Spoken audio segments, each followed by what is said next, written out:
Operation Plunder, the Allied crossing of the Rhine, was underway. The total darkness of night on March 25, 1945, was the perfect opportunity to attack the Germans. The River Rhine stretched wide. On its banks, the hushed whispers of anxious American GIs mingled with the mechanical hum of war machines. Among them stood the crews of several Duplex Drive Sherman tanks. Also nicknamed the Donald Ducks, these were no standard M4 Shermans. They were modified amphibious vehicles designed to navigate through land and water. It was not just a tank, but a symbol of American resilience. With their hulls poised at the river's edge, engines rumbling in anticipation, the tankers knew the time had come to test their rigorous training again. They had survived D-Day, but were now on German soil, and resistance was fierce.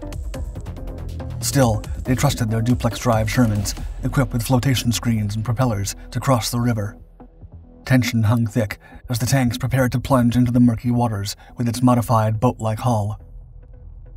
The river was unrelenting, its currents unpredictable, and the enemy's defenses awaited in the darkness. The tank commander surveyed the scene, feeling the weight of responsibility for his crew and the mission ahead. Crossing the Rhine would spell the beginning of the end for Germany. The Shermans abruptly plunged into the water one by one to make the least amount of noise. Slowly but steadily, the heavy war machines rose from the water and began to advance through it, with their gunners ready to open fire at any moment. The opposing bank rose to life a second later, and hell broke loose. The M4 Sherman, officially designated medium tank M4 by the United States Army, was introduced in early 1942 after the United States joined the fray of the global conflict that had erupted in Europe since 1939. The Old World was in flames, and the U.S. military, ever vigilant of possible involvement, had slowly readied itself for total mobilization despite its isolationist posture. Officers from the Army's top brass carefully studied the latest German and British tank designs fighting each other in Europe and Africa to devise an armored vehicle that could overcome their performance, power, and maneuverability. The M4 Sherman resulted from these intense studies and arduous debates among World War I veterans who had commanded armored columns during the previous conflict. The vehicle was named after Union General William Tecumseh Sherman, known for his decisive military exploits during several campaigns of the American Civil War. The new medium tank was developed with the intelligence gathered to replace the M3 Lee and Grant tanks. The M4 Sherman would prove so groundbreaking that it would become the most widely used Allied tank during World War II. Sherman's baptism of fire came in 1942 during the North African campaign. From there onward, the M4 was shipped and mass employed in all major theaters of World War II, from Western Europe to the Suez Canal in North Africa to the dense jungles and perilous islands of the Pacific. The U.S. Army employed over 20,000 Shermans throughout the conflict, while the Marines retained over 1,100 to fight the Empire of the Rising Sun. Despite having its fair share of diverse and influential tanks, the United Kingdom was supplied with some 17,000 Shermans as a testament to the vehicle's versatility and prowess. France, Canada, Poland, the Nationalist Chinese, and the Soviet Union even received their orders of Shermans, turning the tank into a multinational vehicle that could hold its ground under any environment and be easily operated by any crew. The M4 Sherman medium tank became popular with the Allies due to its excellent blend of speed, armor, firepower, and, more importantly, mass production. Like the Soviet T-34, the Sherman could be quickly produced by the hundreds, while the Germans and their mighty Panthers and Tigers struggled to make it out of the production line. Weighing around 33 to 38 tons, the Sherman featured 5 crew: commander, gunner, loader, driver, and co-driver and bow gunner. It was initially armed with a 75mm main gun, which was upgraded in later variants with a more powerful 76mm gun that could inflict more damage to heavier German tanks, such as the Panther, Tiger I and II, or King Tiger. The secondary armament comprised a 50 caliber Browning M2 machine gun and between 2 to 4 30 caliber Browning machine guns, depending on the variant. Like these Teutonic tanks, the Sherman's sloped armor provided additional protection. Still, it was relatively thinner than its counterparts, making it highly vulnerable against a hit from a Panther or a Tiger. The M4s were powered by a radial gasoline engine, offering decent mobility and a top speed of around 30 to 40 miles per hour. The medium tanks had an operational range of 100 to 150 miles, depending on the variant and the additional fuel carried. The Sherman was mass-produced by various American manufacturers, including Chrysler, Ford, and General Motors, with over 50,000 units manufactured during the war. With its widespread deployment and adaptability, the M4 played a crucial role in Allied operations during World War II, despite facing challenges in combat against heavier German tanks. The tank's reliability and ease of production contributed to its popularity among Allied forces. Consequently, the tank underwent constant upgrades, with different models accommodating varied roles, such as infantry support, anti-tank roles, and mine clearing, among more unique roles. As the German war machine was decimated by multiple fronts, especially the Eastern Front, led by the Soviet Union, the Allied High Command began preparations for the liberation of Europe through Italy and Normandy, France. But first, the Allied troops had to gain a foothold over the impregnable Atlantic Wall, devised by the Wehrmacht and Adolf Hitler to prevent the enemy from breaching the continent from the sea. From Norway to the French-Spanish border, the Atlantic Wall was an extensive network of coastal defenses, bunkers, artillery placements, minefields, and obstacles. The wall aimed to defend against a possible Allied amphibious assault, particularly anticipated at the Pas-de-Calais or Normandy regions. Despite its formidable scale, the Atlantic Wall had vulnerabilities due to its vast length, the geography of some areas, and a shortage of resources, especially manpower. While preparations were being made for the Normandy D-Day landings of June 6, 1944, Allied troops began to envision how tanks and other armored vehicles could be safely delivered to the various landing zones to provide cover and fire support to the soldiers. The beachheads were rough terrain, the tide was everything but calm, and the German troops were heavily entrenched. As such, American and British leaders decided to devise an idea first used during World War I, an amphibious tank, or at the very least a floating tank, that could reach the beach safely and engage the enemy. Tanks were bulky and heavy. Still, the Allies resorted to different methods, such as external flotation devices that could be discarded once the tank had reached a safe location. Systems like these were not practical, as the floats were almost as giant as the tank, making them entirely impractical for a large-scale amphibious operation. Nonetheless, engineer Nicholas Stroessler came up with an ingenious idea feasible enough to make a trusty Sherman float. This began the Duplex Drive, or Donald Duck, series of tanks.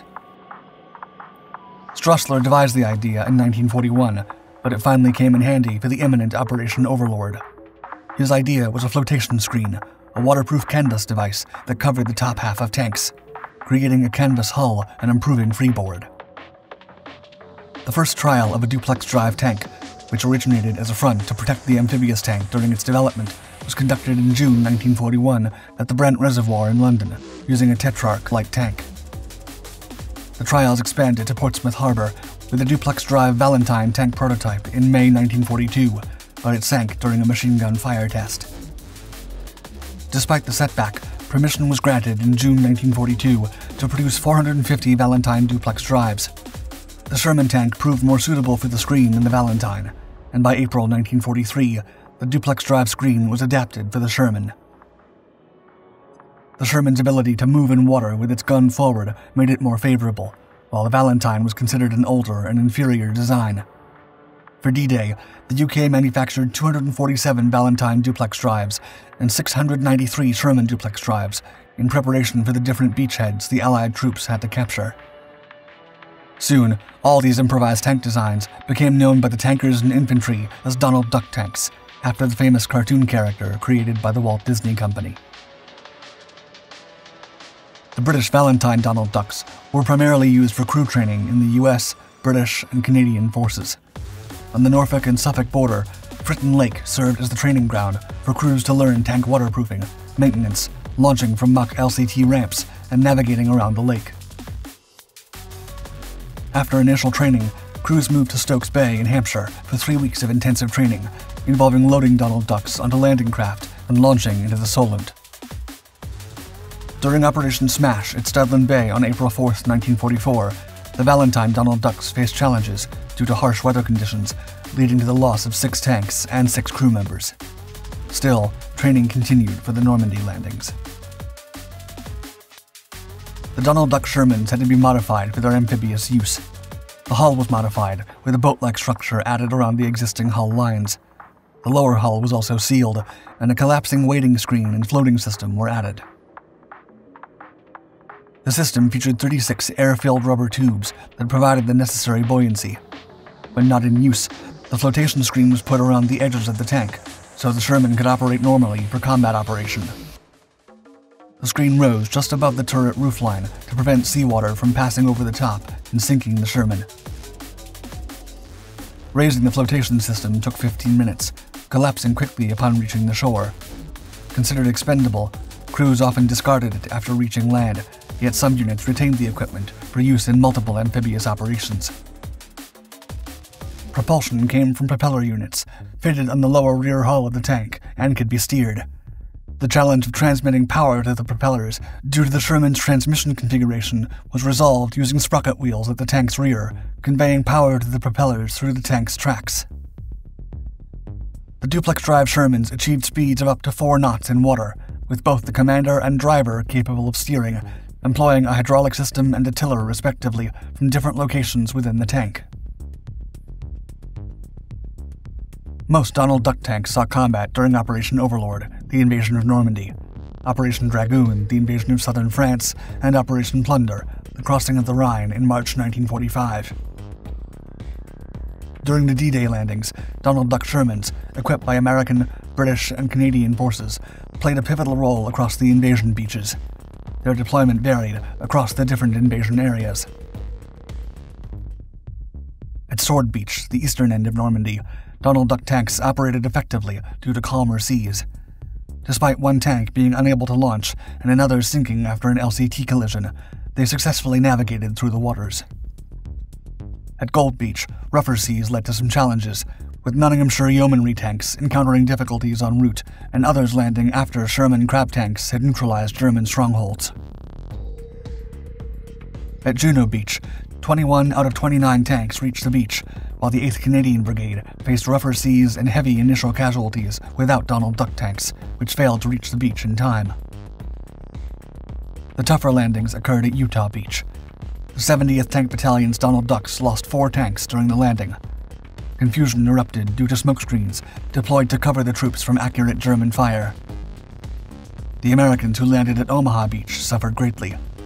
Most of the Donald Duck tanks launched offshore were lost, either sunk or destroyed by German fire. As a result, the Army Rangers suffered heavy casualties at the beachhead and struggled for every inch of ground, leading to a slow advance. Due to the element of surprise, most Shermans deployed for Operation Dragoon in August 1944 made it safely to the landing zones of southern France, pursuing the enemy retreating from them without any mechanical issues. Many of the Donald Duck Shermans deployed during these initial operations fought their way to Berlin. They crossed the Rhine during Operation Plunder on the night of March 23, 1945, and later crossed the River Elbe at Artlenburg on April 29th. Although the Duplex Drive Sherman's performance varied widely, from successful landings to devastating losses, their impact and effectiveness across the various beachheads and operations proved important for the ultimate Allied victory.